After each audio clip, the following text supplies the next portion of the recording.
dia hanya mekanik jalanan biasa. Tangannya kotor oleh oli, bajunya lusuh, dan tak ada yang pernah menganggapnya penting. Sampai suatu hari, sebuah mobil sport mewah berhenti tepat di depannya, dan dari dalamnya turun seorang wanita sombong yang berkata, "Hei kau mekanik kampung, kalau kau bisa memperbaiki mobil ini, aku akan beri kamu apapun yang kamu mau. Bahkan kalau perlu, malam ini aku buat kamu tak berdaya." Dan hari itu, bukan mobil yang rusak yang ia perbaiki, melainkan kesombongan dan pandangan manusia terhadap harga diri. Suara dentingan logam dan aroma oli memenuhi bengkel kecil di sudut kota. Di sana, seorang pemuda mengenakan kaos lusuh dan celana kerja yang dipenuhi. Noda hitam duduk jongkok di samping sebuah motor tua. Tangannya cekatan memutar kunci Inggris, sesekali menyeka keringat di keningnya. Dialah Raka, pemuda 24 tahun yang dikenal sebagai mekanik jalanan. Bengkel itu bukan bengkel besar, bahkan tak punya papan nama. Hanya garasi kecil peninggalan almarhum ayahnya, ditambah satu kotak perkakas tua dan spanduk sederhana bertuliskan, "Servis kendaraan, panggilan 24 jam Raka." Meski sederhana, tak ada satupun kendaraan yang tak bisa ia tangani. Dari motor tua, jeep antik, hingga mobil orang perkantoran, semua pernah ia sentuh.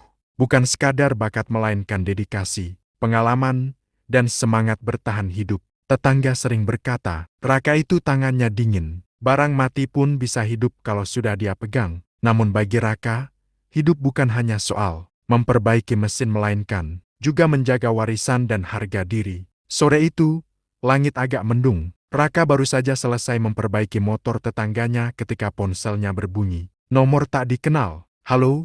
Dengan Raka, mekanik. Suara dari seberang terdengar tergesa dan agak angkuh. "Ya, benar. Ada yang bisa saya bantu? Mobil saya mogok, sport car, di dekat kawasan elit Emerald Avenue. Bisa datang sekarang, bayar tidak masalah, asalkan cepat." Nada bicaranya cuek, tapi ada kesan memerintah. Raka sedikit terdiam, namun tetap menjawab sopan. "Baik, saya segera ke sana." Ia membersihkan tangan, memasukkan beberapa peralatan ke dalam tas, lalu mengeluarkan motor tuanya. Saat ia hendak pergi, Bu Maira tetangganya menyapanya. "Mau kemana, Ra?" "Panggilan, Bu, mobil mogok." Kamu ini. Sudah sore, nanti hujan. Yang manggil kamu siapa?" Raka hanya tersenyum. Entahlah, tapi suaranya agak mewah. Bu Maira terkekeh. "Mewah? Cocok, kamu kan mekanik serba bisa. Tapi inget ya, Rak, sebesar apapun mobilnya, harga dirimu tetap lebih besar." Raka tersenyum. Kata-kata itu menenangkan. Motor tuanya melaju melewati jalanan kota, menuju kawasan Emerald Avenue tempat rumah-rumah mewah berjajar dengan gerbang besar dan penjaga keamanan. Tak biasa ia masuk ke wilayah seperti ini. Saat tiba, ia melihat mobil sport merah menyala terparkir di pinggir jalan, dan di samping mobil itu, seorang wanita berdiri anggun, berjaket mahal, sepatu hak tinggi, kacamata hitam, dan ekspresi tidak bersahabat. Ia menatap Raka dari ujung helm hingga sepatu boot tuanya, mengerutkan alis. Dengan nada merendahkan, ia berkata, "Serius, kau mekanik yang dipanggil?" "Mekanik kampung." Angin sore berhenti sejenak. Raka hanya diam, menggantungkan helm di motor, lalu melihat langsung ke mata wanita itu. Ia tak menjawab, tapi di dalam dirinya, ia tahu. Hari ini, bukan hanya mesin yang akan diuji, namun juga harga diri. Mobil sport merah itu tampak begitu kontras dengan keberadaan sosok Raka, pemuda berpenampilan sederhana dengan tas perkakas di bahunya. Angin sore berhembus lembut, tapi suasana di tempat itu terasa kaku. Wanita itu menatapnya seolah ia tak pantas berada di lingkungan elite seperti Emerald Avenue. "Aku kira yang datang teknisi profesional, pakaiannya bersih, ada mobil servis. Yang datang malah..." Ia melirik motor tua Raka dengan tatapan jijik. "Mekanik kampung." Kalimat itu tajam, namun Raka tetap tenang, tidak terpancing. Dengan sopan ia berkata, "Maaf, Bu, saya yang menerima panggilan. Kalau Anda keberatan, saya bisa pergi." Wanita itu diam sebentar. Ia memutar bola matanya, lalu menghela napas kesal. "Sudah telanjur, cepat periksa mobilku, tapi jangan macam-macam. Ini mobil mahal. Harga mobil ini lebih mahal dari hidupmu mungkin." Ucapan itu begitu menusuk. Beberapa satpam dan asisten rumah tangga yang melihat pun saling pandang. Mereka tahu wanita itu memang terkenal sombong, tapi kali ini ia benar-benar keterlaluan. Raka menatap mobil itu sejenak. Mobil sport Italia, mesin V8, modifikasi khusus. Bukan kendaraan sembarangan. Ia membuka kap mesin perlahan, dan saat melihat isinya, ia terdiam. Wanita itu menyilangkan tangan, merasa menang. Kenapa? Tidak mengerti. Makanya jangan sok berani. Namun Raka tidak menjawab. Ia hanya berjalan ke motornya, mengambil beberapa alat. Lalu kembali, tenang, penuh percaya diri. Kerusakan di sistem ignition dan katup bahan bakar. Saya tahu harus mulai dari mana, katanya datar. Wanita itu mengerutkan dahi. Ia mengenal nama kerusakan itu. Tapi tidak banyak orang bisa mengetahuinya hanya dari sekali lihat. Jangan sok pintar, ya, katanya ketus. Raka tetap tidak menanggapi. Ia mulai bekerja. Tangannya cekatan. Tak tergesa, tapi meyakinkan. Ada aura profesional yang membuat satpam dan teknisi lain di sekitar mulai memperhatikan. Beberapa menit berlalu. Raka meminta sang wanita yang ternyata bernama Alena untuk duduk di belakang kemudi dan menyalakan mesin. Awalnya, Alena malas-malasan mengikuti. Tapi ia tetap masuk dan menekan tombol start. VRROMMMM. Suara mesin meraung sempurna. Tidak hanya hidup bahkan lebih halus dari sebelumnya. Semua orang terdiam. Alena terpaku di balik kemudi. Wajahnya berubah. Tadi mobil ini sudah dicek teknisi profesional. Bahkan mereka menyerah. Gumamnya tak percaya. Raka membersihkan tangannya, menutup kembali kap mobil, lalu berkata pelan, kadang yang sederhana bukan berarti tidak berharga. Alena mematung. Untuk pertama kalinya dalam hidupnya, ia merasa tertampar oleh kenyataan. Namun, bukan Alena namanya kalau menyerah begitu saja. Ia keluar dari mobil, mendekati Raka, menatap penuh gengsi lalu berkata, kalau kamu bisa perbaiki mobil itu dengan sempurna, aku akan beri kamu apa yang kamu minta. Uang, barang, apapun. Ia mendekat, senyum tipis dan arogan. Dan kalau kamu mau, malam ini pun aku bisa buat kamu tak berdaya. Semua orang di sekitar terkejut, tapi Raka hanya menatapnya. Tidak marah, tidak terpesona, tidak goyah. Saya tidak butuh hadiah. Saya hanya butuh rasa hormat. Dan kata-kata itu lebih berharga daripada harga mobil apapun. Alena berdiri terpaku. Kata-kata Raka seolah menampar kesombongannya tepat di titik yang paling dalam. Tidak ada pria yang pernah menolak tawarannya. Tidak ada yang berani menatap mata angkuhnya dengan ketenangan seperti itu. Namun pemuda ini berbeda. Ia tak gentar, tak tunduk, dan justru karena itulah Alena mulai penasaran. Berarti, kamu tidak tertarik uang atau tawaranku tadi? Nada bicara Alena merendah, tak lagi seangkuh sebelumnya, namun tetap mencoba menjaga gengsi. Raka hanya tersenyum tipis. Saya bekerja untuk memperbaiki mesin bukan untuk merendahkan diri. Kalimat itu sederhana, tapi bagi Alena, terasa begitu berat. Atmosfer tiba-tiba berubah. Satpam dan beberapa asisten yang dari tadi menyaksikan ikut terdiam. Seperti menyaksikan duel diam-diam antara harga diri dan kesombongan. Alena menarik napas. Lalu untuk pertama kalinya, ia mengulurkan tangan pada seseorang yang berlumur minyak oli. Namaku Alena. Dengan nada yang lebih tenang, ia berkata, terima kasih, sudah memperbaiki mobilku. Raka menatap tangan itu sebentar, lalu menyambutnya. Tidak berlebihan, wajar, penuh hormat bukan tunduk. Raka, tangan itu terjabat, singkat, tapi ada sesuatu yang berubah. Bukan sekadar salam melainkan pertemuan dua dunia. Alena menatapnya lagi. Kini tanpa senyum mengejek. Kamu? Lulusan mana? Teknik otomotif? Atau kerja di bengkel besar sebelumnya? Raka tertawa kecil. Tidak, saya hanya belajar dari bengkel kecil peninggalan ayah. Serius, kamu bisa perbaiki mesin sekompleks ini? Hanya dari bengkel pinggir jalan. Saya tidak memperbaiki mesin mewah. Raka tersenyum. Saya memahami cara kerja mereka. Alena terdiam. Ada kekaguman yang tumbuh tanpa ia sadari. Sore menjelang malam. Mobil sudah sempurna. Para petugas mulai bubar. Tapi Alena belum beranjak. Raka bersiap pulang. Ia memasukkan peralatannya ke motor tua. Namun sebelum mengenakan helm, Alena memanggilnya. Raka. Ia menatapnya. Alena terlihat lebih tenang. Tidak sombong. Tidak mengejek. Justru, seperti seseorang yang baru belajar mengenal manusia. Kenapa kamu tidak membuka bengkel besar? Dengan kemampuanmu, kamu bisa sukses. Lebih dari ini. Raka menatap langit oranye senja, lalu menjawab, bengkel besar tidak selalu butuh bangunan besar. Kadang hanya butuh tangan, tekad, dan alasan yang kuat. Alena terdiam lagi, lalu tanpa sadar, ia tersenyum. Senyuman yang bukan kesombongan, senyuman yang Tulus. Kalau aku ingin tahu lebih banyak tentang alasan itu, Alena berkata pelan, bolehkah aku memanggilmu? Lagi, Raka memasang helm, menyalakan motor tuanya, dan sebelum pergi, ia menjawab singkat, kalau ada mesin yang benar-benar ingin kamu perbaiki, dan di sanalah awalnya, bukan mesin yang rusak, bukan mobil mewah, melainkan sesuatu yang jauh lebih berharga, ego yang retak, dan hati yang mulai belajar menghormati. 3 hari setelah kejadian di Emerald Avenue, langit sore tampak lebih cerah. Di bengkel kecilnya, Raka sedang memperbaiki motor tua milik tukang sayur. Sederhana, namun ia mengerjakannya dengan ketelitian seperti memperbaiki mobil sport miliaran. Saat itulah, sebuah mobil hitam mengilap berhenti di depan bengkel. Bukan mobil sport merah seperti sebelumnya, tapi tetap jelas kelas elite. Pintu terbuka, tumit tinggi, baju elegan, kacamata hitam. Alena, ia berdiri di depan bengkel kecil itu, tempat yang bahkan tidak punya papan nama. Hanya spanduk lusuh.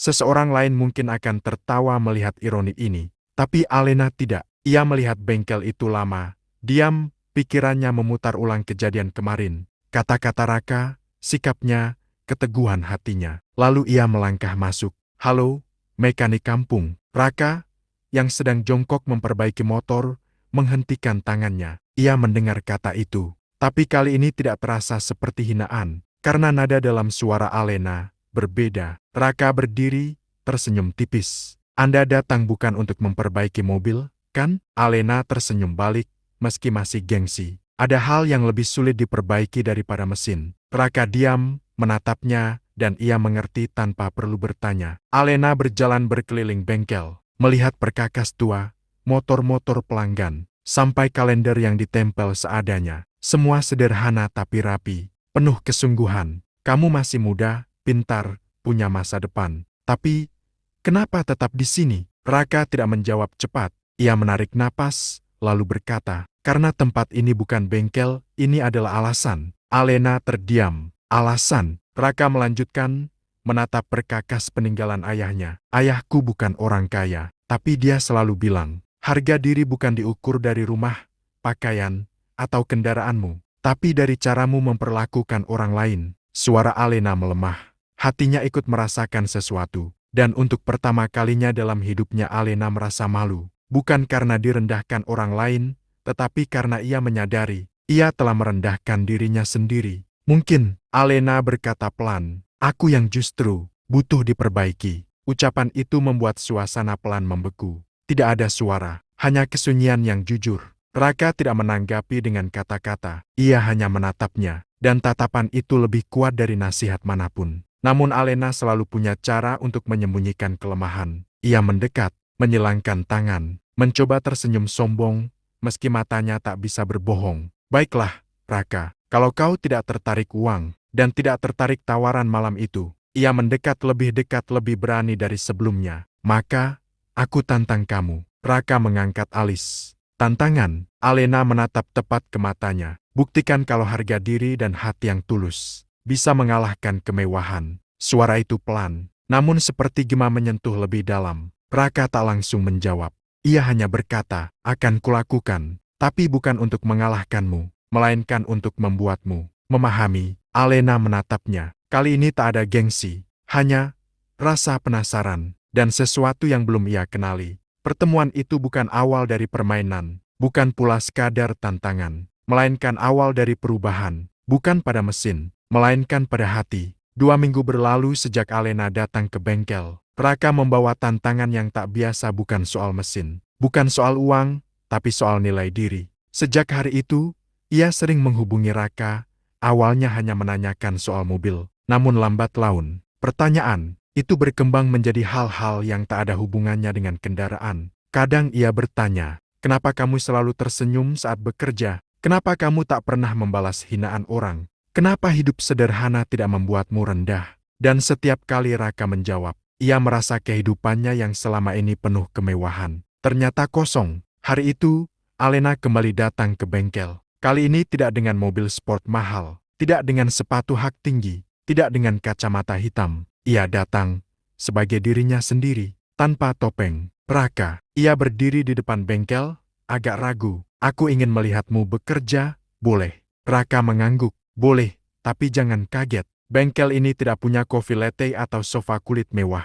Alena terkekeh kecil. Tenang saja, aku bawa bekal teh sendiri. Ia mengangkat termos kecil di tangannya dan entah kenapa, pemandangan itu terasa hangat. Hari itu, bengkel kecil itu terasa berbeda, bukan karena mobil yang sedang diperbaiki melainkan karena ada seseorang yang sedang belajar memahami dunia yang belum pernah ia sentuh. Alena mengamati, melihat bagaimana Raka memperlakukan setiap kendaraan bukan seperti barang, tapi seperti tanggung jawab. Ia menyaksikan bagaimana bapak-bapak ojek, tukang sayur, hingga ibu-ibu datang membawa motor rusak dan Raka tak pernah membedakan cara ia memperlakukan mereka. Semua ia layani dengan hormat, dan di sanalah Alena menyadari sesuatu. Orang miskin tidak selalu rendah, dan orang kaya tidak selalu lebih tinggi. Petang itu, saat bengkel mulai sepi, Alena bertanya, "Raka, pernah nggak kamu merasa malu jadi mekanik?" Raka terdiam sejenak. "Malu? Kenapa harus malu?" "Karena," Alena menunduk, "karena dulu aku meremehkanmu, karena penampilanmu, karena tempatmu, karena motormu. Karena itu, aku merasa aku salah." Raka menatapnya, tersenyum ringan. "Kalau kamu salah, bukan berarti kamu rendah. Hanya berarti kamu sedang belajar." Kalimat itu sederhana, namun justru karena itulah rasanya begitu masuk ke hati. Setelah lama diam, Alena berkata, "Aku ingin kamu ajarkan satu hal." "Apa itu?" "Ajari aku memperbaiki sesuatu." "Mobil?" "Tidak. Lebih dari itu." Ia menatap Raka dalam tanpa ragu. "Ajari aku memperbaiki diriku." Kali ini suasana tidak sekadar hening. Ia penuh arti. Raka tak langsung menjawab. Ia hanya berjalan kerak perkakas, mengambil satu kunci Inggris, lalu meletakkannya di tangan Alena, dan berkata, "Kalau kamu ingin memperbaiki sesuatu, mulailah dari menerima bahwa itu rusak." Alena menggenggam kunci itu, dan untuk pertama kalinya, ia merasa menemukan sesuatu yang jauh lebih berharga dari mobil mewah, pesta glamor, atau bahkan rasa bangga. Ia menemukan arah. Hari itu menjadi salah. Satu hari paling sibuk di bengkel kecil. Raka, bukan karena banyak kendaraan melainkan karena satu kendaraan yang sangat besar arti dan risikonya. Mobil itu datang tak seperti biasanya. Bukan mobil murah, bukan mobil biasa. Sebuah Ferrari F8, tributo mobil sport mewah yang bahkan teknisi profesional di kota enggan menyentuhnya tanpa peralatan lengkap. Dan pemiliknya, ayah Alena. Sore itu, mobil merah itu berhenti tepat di depan bengkel kecil Raka, membuat beberapa anak kecil dan warga sekitar terkesiap melihatnya. Seorang pria paruh baya turun berpenampilan elegan, berwibawa, dan terlihat sangat tidak yakin dengan tempat ia berada. Ia tidak langsung berbicara. Matanya menyapu bengkel sederhana itu, lalu berhenti ketika melihat Raka dan Alena. Ya, Alena ada di sana, dengan pakaian sederhana, rambut diikat santai, tidak mengenakan perhiasan mewah, tanpa makeup tebal. Lalu ayahnya bertanya pelan, seolah tak yakin. "Apa orang ini?" Alena menatap ayahnya.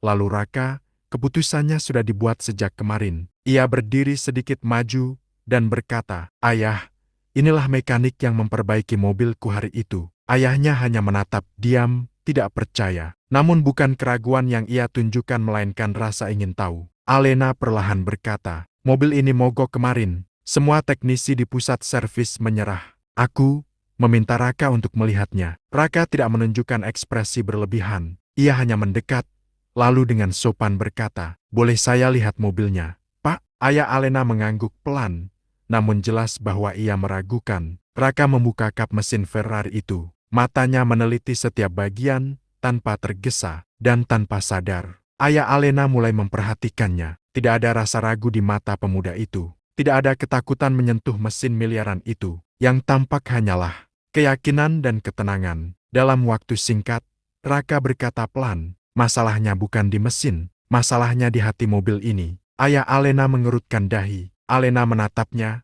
mengerti penuh arti kalimat itu. Bagian elektronik dan fuel system tidak sinkron. Lanjut Raka, "Mobil ini tidak rusak, ia hanya tidak mendapat perhatian yang tepat." Ayah Alena baru sadar, pemuda ini bukan hanya memperbaiki mesin, ia memahami mereka. Raka bekerja, tenang, rapi, terukur. Ia tak tergesa, tak pamer, tak takut salah. Dan saat Raka meminta ayah Alena menyalakan mesin, mobil itu meraung sempurna. Namun bukan hanya hidup melainkan mengaum seperti harimau yang baru dibangunkan. Dengan penuh hormat, ayah Alena terpaku. Ia keluar dari mobil, menatap Raka lama. Kau sekolah di mana? Raka tersenyum. Bengkel kecil. Siapa gurumu? Ayah saya. Di mana dia sekarang? Di tempat yang lebih tenang dari dunia. Seketika, suasana tidak lagi tentang uang, tidak lagi tentang status, melainkan tentang nilai seorang manusia. Ayah Alena berkata pelan, namun tegas.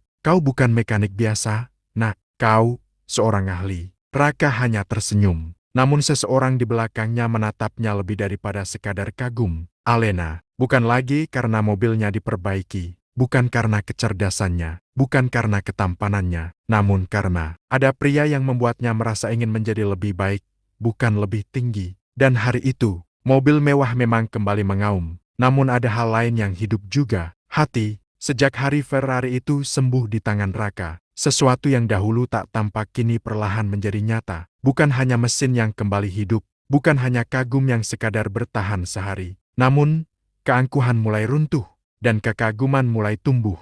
Sejak hari itu, ayah Alena mulai sering datang ke bengkel. Bukan membawa mobil rusak tetapi sekadar duduk, mengamati, bahkan sesekali berbincang ringan dengan Raka. Ia tidak banyak bicara, tapi diamnya tidak lagi meragukan. Diamnya, kini menghormati. Banyak orang tak percaya, seorang pengusaha besar, pemilik showroom mobil mewah, duduk di bangku kayu reyot, di bengkel kecil pinggir kota, hanya untuk melihat seorang pemuda bekerja. Namun yang paling berubah bukanlah sang ayah, melainkan Alena. Alena mulai sering datang, bukan lagi untuk melihat mobilnya dibenahi, tapi karena ia ingin mempelajari sesuatu yang tak pernah ia dapat di dunia mewahnya. Hari itu, ia datang tanpa mobil, tanpa sopir, tanpa riasan glamor. Ia datang dengan termos teh dan sapu. Bengkel ini, boleh aku bantu bersihkan? Katanya malu-malu. Raka yang saat itu sedang memperbaiki motor butut hanya menatap heran. Kenapa tiba-tiba ingin bersih-bersih? Takut bajumu kotor. Alena tersenyum kecil. Dulu aku mencemaskan bajuku kotor. Sekarang, aku lebih takut hatiku yang kotor. Raka terdiam. Tidak mengira bahwa wanita yang dulu menghina motornya, kini berdiri dengan sapu, tanpa perhiasan, tanpa topeng. Perubahannya nyata, perubahannya indah. Hari itu, Alena tidak hanya menyapu. Ia membantu mencuci motor pelanggan, membuatkan teh untuk tamu bengkel, bahkan duduk mendengarkan cerita-cerita kecil dari ibu-ibu dan tukang ojol yang datang. Dan saat senja turun, ia bertanya pelan, Raka, dulu waktu pertama kita bertemu, apa kau langsung tidak suka padaku? Raka menatapnya, lalu tersenyum. Aku tidak membencimu, karena aku tahu, kamu belum mengenal apa itu rendah hati. Alena menunduk, tak marah, tak tersinggung, hanya tersentuh. Aku tidak lahir sombong, Raka. Aku hanya terbiasa dihormati tanpa memahami artinya. Kali ini, Raka tidak menjawab dengan kata-kata. Ia hanya menatapnya tanpa gengsi, tanpa penilaian. Dan justru tatapan itulah yang membuat hati Alena terasa hangat. Hari mulai gelap, bengkel ditutup, Raka mengambil helm, bersiap pulang. Namun sebelum pergi, ia mendekat ke Alena, lalu berkata pelan, besok jangan bawa sapu, bawa sesuatu yang lebih sulit. Alena mengangkat wajah apa? Keberanian untuk mendengar kebenaran, tanpa merasa direndahkan. Alena tidak menjawab, namun hatinya tahu, itu bukan tantangan, itu undangan untuk menjadi dirinya yang baru. Dan sejak hari itu, Alena tidak lagi datang sebagai wanita kaya, tidak lagi datang sebagai pemilik mobil sport. Ia datang sebagai seseorang yang sedang belajar menghormati, dan tanpa ia sadari, ia juga sedang belajar mencintai. Waktu berjalan, dan perubahan pada diri Alena semakin nyata. Ia bukan lagi wanita yang dulu memandang rendah pekerjaan Raka. Ia tidak lagi tertarik pada pesta malam, bukan lagi pencari pujian atas penampilan, bukan lagi penguasa kata-kata merendahkan. Ia yang dulu merasa kekayaan adalah segalanya, kini menemukan kenyamanan dalam duduk di bangku kayu bengkel, menyeruput teh, dan mendengarkan suara obeng dan kunci Inggris yang berdenting. Namun hari itu, ada sesuatu yang berbeda. Sebuah mobil hitam berhenti di depan bengkel. Dari dalamnya, turun ayah Alena. Kali ini tidak sendiri. Ia datang dengan dua orang laki-laki berjas. Salah satunya membawa map tebal, satunya membawa tas kerja. Raka, yang sedang memperbaiki motor, segera berdiri. Warga sekitar yang sedang menyeruput kopi di sebelah bengkel ikut menoleh heran. Ayah Alena berjalan mendekat, menatap bengkel kecil itu, lalu berkata dengan suara tenang tapi tegas, "Raka, aku tidak datang untuk memperbaiki mobil, aku datang untuk memperbaiki pandanganku." Semua orang terdiam, bahkan angin pun seperti berhenti bertiup. Ayah Alena membuka map, mengeluarkan selembar surat, lalu meletakkannya di meja kerja Raka. "Ini," katanya pelan, "adalah izin usaha, surat kontrak proyek otomotif, dan tawaran investasi untuk membangun bengkel besar." Raka mengerutkan dahi. "Aku ingin menawarkan kesempatan," lanjut pria itu, "bukan sebagai mekanik, tapi sebagai pemilik dan kepala teknisi utama." Warga sekitar terkejut. Satu dua orang menutup mulut, terbelalak. Namun bukan mereka yang terdiam paling lama, melainkan Alena. Ia tidak tahu. Ayahnya tidak pernah memberitahunya. Ia menatap ayahnya tak percaya, lalu menoleh pada Raka. Mata mereka bertemu dalam kebimbangan yang tak terucapkan. Raka tidak langsung menyentuh dokumen itu. Ia menatap sang ayah dan bertanya satu hal, "Apa Bapak tahu bahwa bengkel ini tidak hanya tempat bekerja?" Ayah Alena tersenyum tipis. "Justru karena itu aku datang, karena aku melihat di tempat sesederhana ini, kau menghidupkan bukan hanya mesin, kau menghidupkan nilai. Sunyi, namun bukan sunyi yang kosong, melainkan sunyi yang paham." Alena melangkah maju. "Raka," suaranya pelan, seperti ragu ingin ikut bicara, "kalau ini tentang uang, tolong tolak," katanya. Raka menoleh. "Tapi kalau ini tentang kesempatan, untuk membuat lebih banyak orang memahami seperti aku dulu." Ia menatapnya dalam, jujur.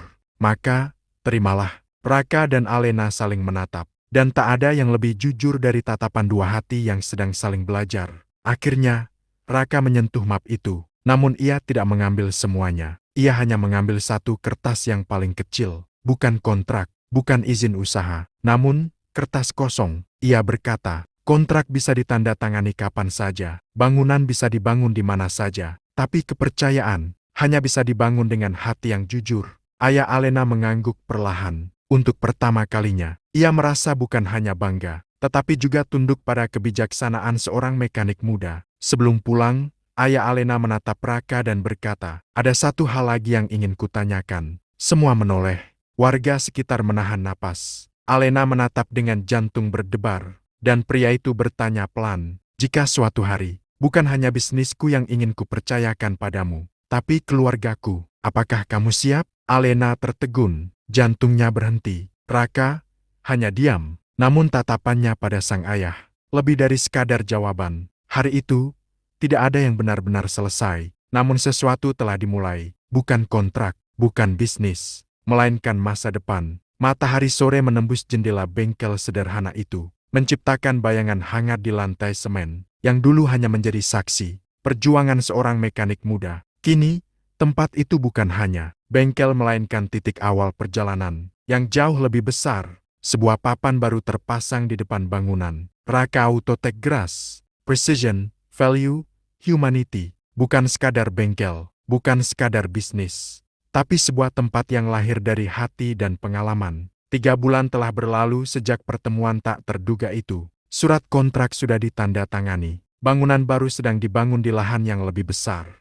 Warga lokal ikut bekerja, beberapa anak muda bahkan mulai belajar langsung dari Raka. Bukan hanya tentang mesin, tapi tentang harga diri dan kerja keras. Namun ada satu hal yang tidak pernah berubah. Raka tetap memperbaiki kendaraan dengan tangannya sendiri. Karena ia selalu bilang, "Tanganku mungkin kotor oleh oli, tapi dari sinilah aku tahu bahwa kerja jujur tidak pernah membuat seseorang menjadi rendah."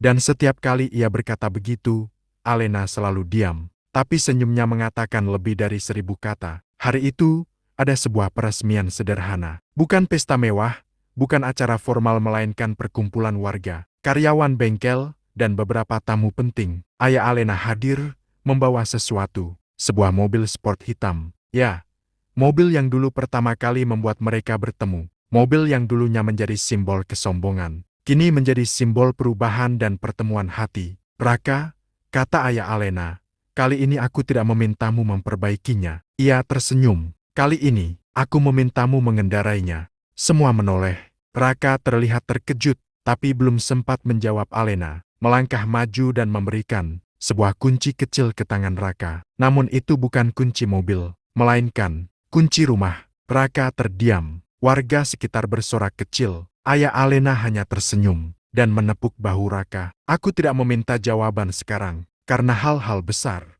tidak selalu butuh jawaban cepat. Yang penting, kamu tahu bahwa kamu tidak lagi berjalan sendirian. Senja tiba, langit keemasan menyapu seluruh bengkel. Raka berdiri di depan bengkel barunya mobil sport di sampingnya, dan Alena berdiri tak jauh, menatapnya dengan ketenangan yang baru ia mengerti. Dan di momen itu ia tahu, hidupnya telah berubah. Bukan karena hartanya, bukan karena statusnya, bukan karena mobil mewah di sampingnya, melainkan karena satu hal. Ia tidak lagi dianggap rendah, dan tidak lagi berjalan sendiri, karena hidup bukan tentang menjadi yang paling hebat, melainkan tentang menjadi berarti. Dan terkadang, jalan yang paling bermakna adalah yang dimulai dari bengkel kecil, tangan kotor, dan hati yang tetap bersih.